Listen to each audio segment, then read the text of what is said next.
ప్రధానమంత్రి మోడీ గారు త్వరలోనే రాజీనామా చేస్తారని ప్రచారం జరుగుతోంది. ఎందుకంటే సెప్టెంబర్ 17కి ఆయనకి 75 సంవత్సరాలు వస్తాయి. కాబట్టి ఆర్ఎస్ఎస్ వాళ్ళు 75 సంవత్సరాలు దాటితే ఉండకూడదని ఒక నెపంతో ఆయన యొక్క ప్రభావాన్ని తగ్గిస్తానికి ప్రయత్నం చేస్తున్నారని ఆకస్మికంగా ఇటీవల కాలంలో ప్రచారం జరుగుతోంది. దీనికి కారణం ఏంటి? అసలు అయోధ్య రామాలయం నిర్మించడం ఆయన చేసిన తప్పుడు పని, ఆయన చేసిన పొరపాటు ఏంటి? అయోధ్య రామాలయం కట్టడం వల్ల ఆయనకు చాలా పేరు వచ్చింది. ఆ పేరు రావడం వల్ల ఇతర నాయకులకి, ముఖ్యంగా ఆర్ఎస్ఎస్కి, విశ్వ హిందూ పరిషత్కి వాళ్ళ ప్రభావం తగ్గింది. అందువల్ల ఈయన దింపేయాలని ఆలోచన చేస్తున్నట్టుగా కొంతమంది బయలుదేరాలని చెప్పుకుంటున్నారు. అసలు ఈ రామాలయం కడతమే శాపమా?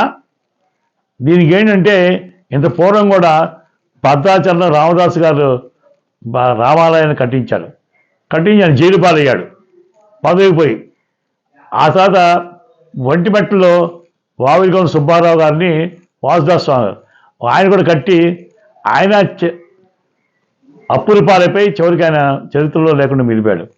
ఇటీవల కాలంలో మనకు తెలిసినంత వరకు విద్యాధరరావు గారు ఎడవలో రామాయణ కట్టి ఆయన పదవి పోయింది, కోటగిరి విద్యాధరరావు. అలాగే మన ఏలూరులో మండా రంగారావు కూడా ఇక్కడ రామాలయం కట్టించాడు కోడంగి రోడ్లో. ఆయన కూడా పాపం ఇలాగే కట్టిన తర్వాత కష్టాల పాలైపోయాడు. అలా ఇప్పుడు ఇవాళ అదే రామాలయం కడితే ఎలాంటి ఫలితం వస్తుందనేది ఇప్పుడు మోడీ గారికి కూడా జరుగుతుందేమో అని అనుమానం వస్తుంది.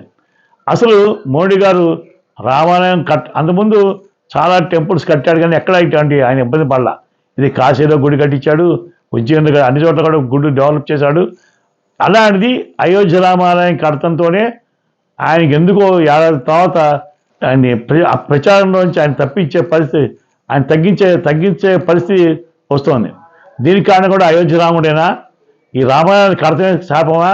రామాయణాన్ని కడితే పదవులు పోవడం, చరిత్రార్థం అవుతారు, కానీ చరిత్రలోంచి తప్పుపోయే పరిస్థితి ఏర్పడుతుందా? ఏమిటో తెలుసుకోవాలి మనం త్వరలో.